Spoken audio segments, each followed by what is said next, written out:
There's a lot of very interesting responses to the videos I put up about the Manchester attack, and there's further unrest last night. Faz Finisher says, never resist arrest in an airport with armed police present. Well, maybe.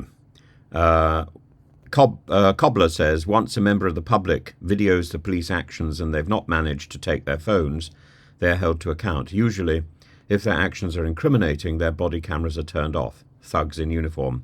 Well, it's an interesting point that the police would have body camera records of exactly what was happening, but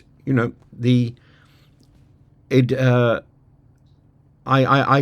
absolutely concede that the people who were arrested may well have been involved in pernicious and ugly and awful actions. Those are the allegations. But the facts which were videoed show a level of brutality by the police which is unacceptable in public, traumatizing the people who were standing by. And somebody has pointed out, well, our police respond significantly less violently than police in Europe and abroad. That may well be true. But there is a standard, and that standard is expected. And the person who is videoed in this video falls below that standard. It's not just one person, it's two people. And as for not resisting arrest, the other fellow who's sitting on a chair with his hands up is certainly not resisting arrest, and he's also kneed and pulled to the ground. And if this is the way arrest is carried out in Britain, I find that very worrying. There is news today that the person who was kicked and who had his face thumped, beaten, is now in hospital with a cyst on his brain, and in serious danger. I don't think that's something that the police should be proud of. And I don't think, although we don't know all the facts, we don't know why these people were arrested, that's another matter.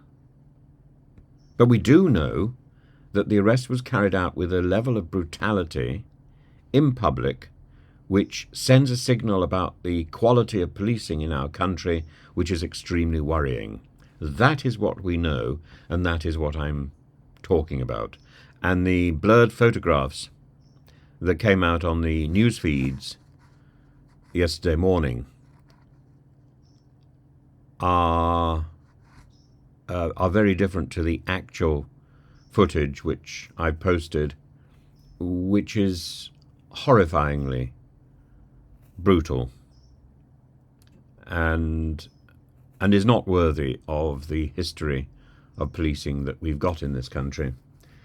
The softly approach, and this is inappropriate behavior, and it undermines the quality of justice.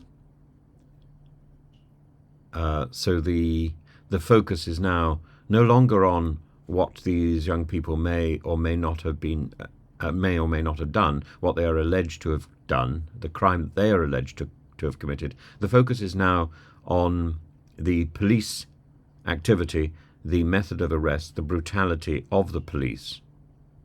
It changes the tone, it undermines law, and that is the important issue here. And I'm sure there will be the hand-wringing and the who's to blame and who's going to take the rap. That's irrelevant, really, because I don't think this was a one-off incident. This possibly betrays a form of training and a form of action which is inflamed by the political rhetoric which is going on of the day, and certainly people in Reform have picked up this story and are running with it and are trying to blurring the edges, saying you don't know all the facts. Well, we know enough of the facts to make a clear judgment about the quality of policing to hand. And this exceeds sufficient force.